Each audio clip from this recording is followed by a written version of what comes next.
Greetings, members one and all of the Salivation Nation. Why silver will rise. Let's explore.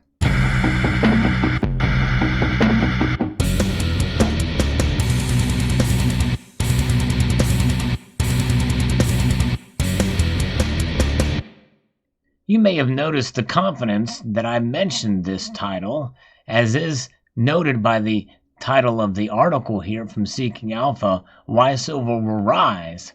There's no question mark there. And I believe strongly that that will be the case. And for most that know me, especially in recent years, I've been a little hard on silver. That's not just what she said. It's what most of the analysts that take a look at silver from an honest viewpoint. In other words, we like to be realistic about the metal. And I believe realism is moving it in an upwards trajectory in the next year. You've seen maybe recently where I posted a video about where I think the price of silver will be in the coming year. And it's up. That does not mean that we won't see dips in silver throughout the year. But I believe that on average, it will be higher at the end of the year than at the beginning of the year.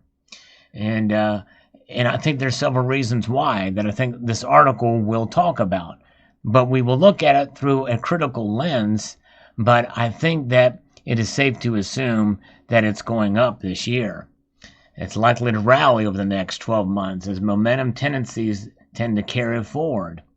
And the odds do favor the silver bulls due to the slowing in the equities markets, and obviously past changes of the dollar suggest that silver will shine in 2021, especially in terms of the dollar index and what we've seen with the precious metals in 2020. It's been a pretty volatile few weeks for silver, with the price rapidly retreating after hitting multi-month highs. And it went back down to under $25 an ounce even just recently here. And you can see here what's been going on. Silver is a volatile metal, and it's easy to get discouraged when we see it pop up to $25, $26 and then pop drastically below $23 or $24 area. And we can see that in December it did get around that, below that $23 range. But as you can see from this chart here, there is resistance at 22. And 22 is a lot higher than it was pre-pandemic. And I like this that the author says, in my opinion, because I think that's what it's about. Any of us, including myself, we give our opinions. I am not a financial advisor, and I am not a technical advisor either, and can't tell you based off of past trends and what silver has done, where it's going to be in the future. I look at the broad scope of things, look at the market, I look at what's happening in industry, and you have to keep up with some of that stuff to a degree to get an idea of where the demand is going to be. And I believe there will be increased demand, mainly in the industrial, technological sectors out there. So in the author's opinion, it's a great time to buy silver. I believe that the odds are strongly suggesting that we're going to see silver rally throughout 2021, and that now is a solid time to add the commodity to your portfolio. Now, he says it's a commodity here. He's not addressing it as a hedge. He's not even talking about that, at least in this little paragraph here. Over the past year, there's been much volatility in global markets as the coronavirus spread and market participation shifted capital to safe havens. Silver's been a strong beneficiary of this shift in capital, with the commodity rising 36% over the past year. Again, note he's talking about it as a commodity. And maybe for this year, that might be the better way to look at it. One of the interesting things about silver is this. When it rises, it actually tends to continue rising into the future. What he means by this is the fact that silver has rallied by 36% over the past year is a trading signal in itself that has a history of predicting future returns. I do agree with that to a point, but we've seen a lot of lulls for silver as well. But you can see here, past year one change in silver here. We can see average future 1 year change in silver in this data here from the LBNA. Look at there, 25 to 30% there. In the past year one change in silver. Pretty quick swing movements here. But this are data that is collected and the author's calculation of that data from the LMBA. Future 1-year returns of silver given a past 1-year trading return on the commodity. In other words, the chart shows how silver has historically performed after a given past level of performance. Given that we have seen silver rally by 36% over the past year, the data are strongly supportive of additional upside in the commodity.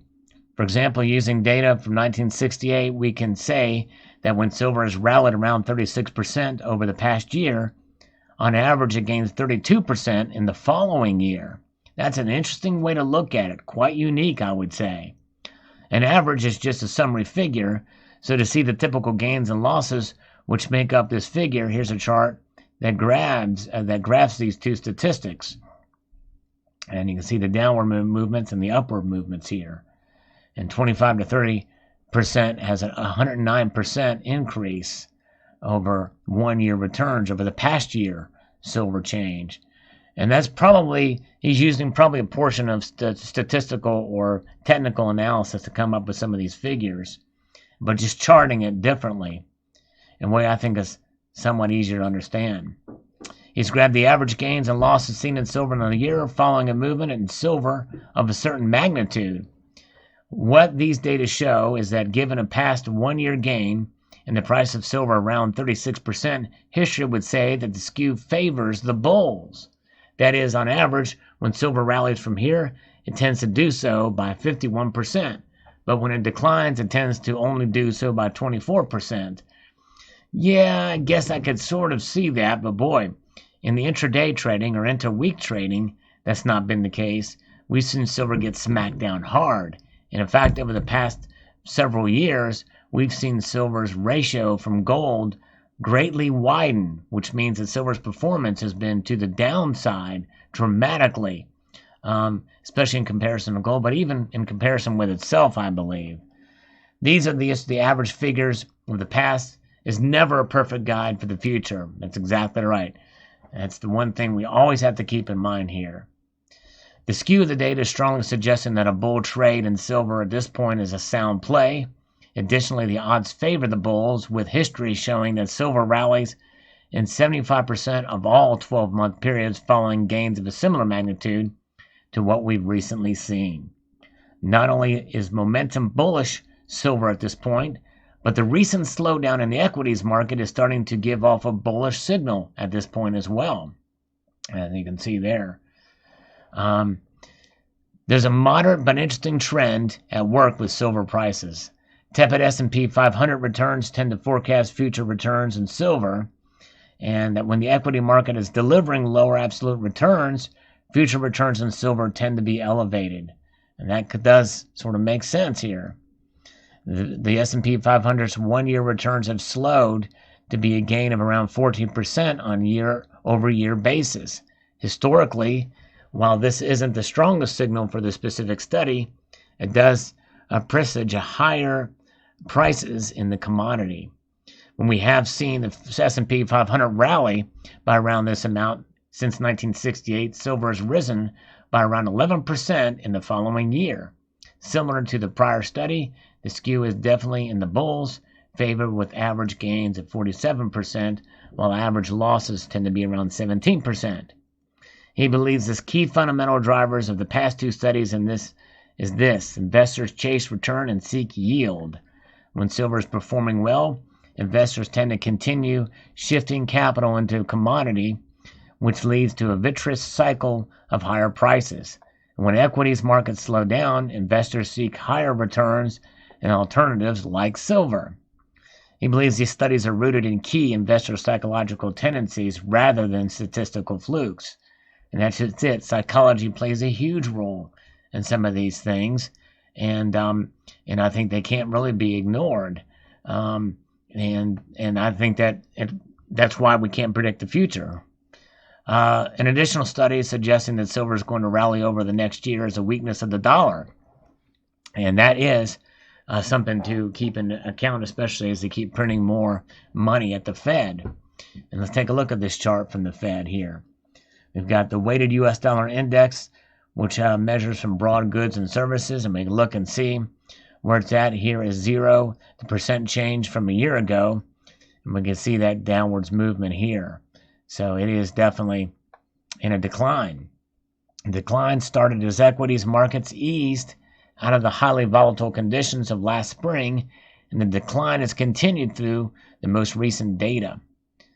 Over the last month, we have seen the year-over-year drop in the dollar range around 3 to 3.5%, depending on the day you calculate it.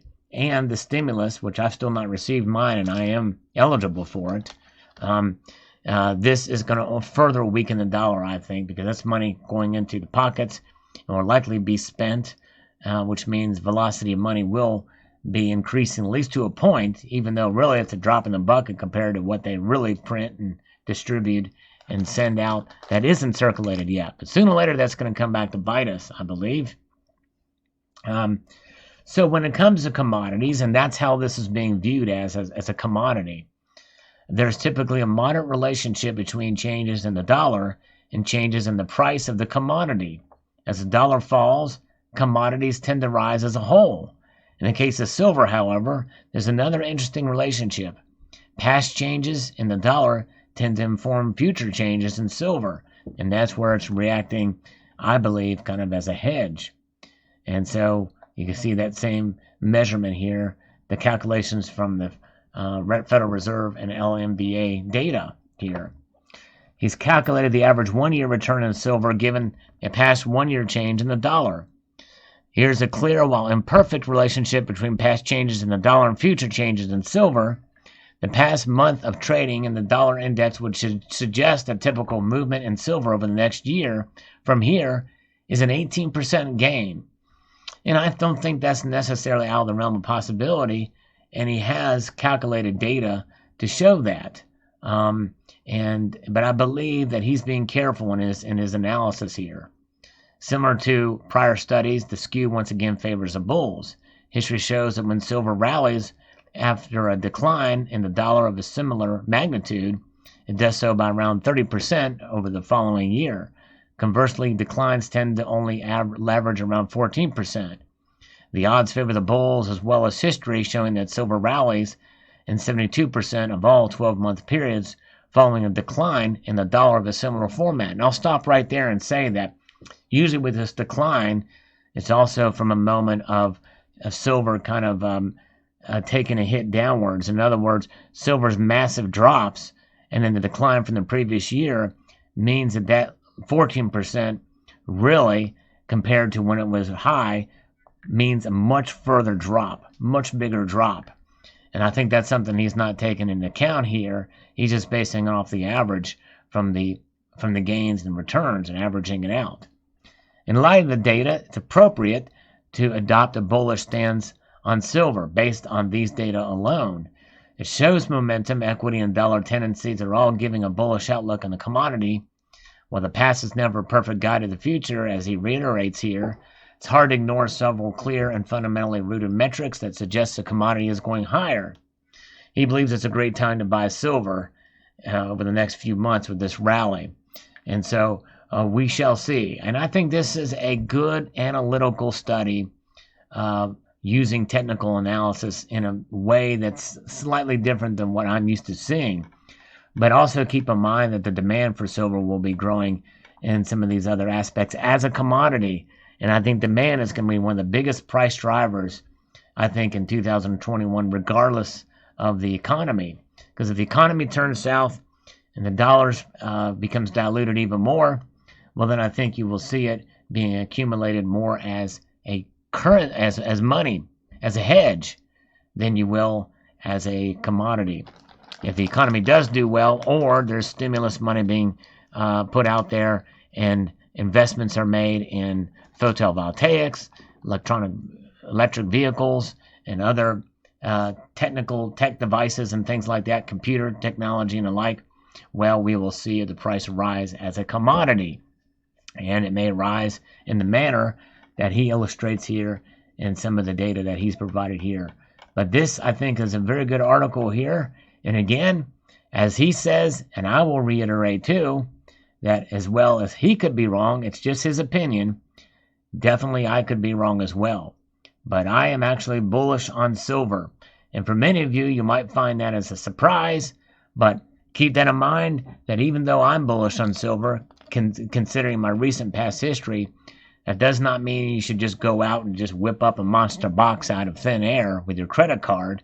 Be very wise in how you spend, and be very frugal, be fiscally responsible, and I would even say to buy gold, even though silver I think is going to rise too, because I think gold is going to be the most stable of money out there, and I'm looking for stability at this point in my life. Hey, why not? Why not look for stability? And that's where gold comes into play.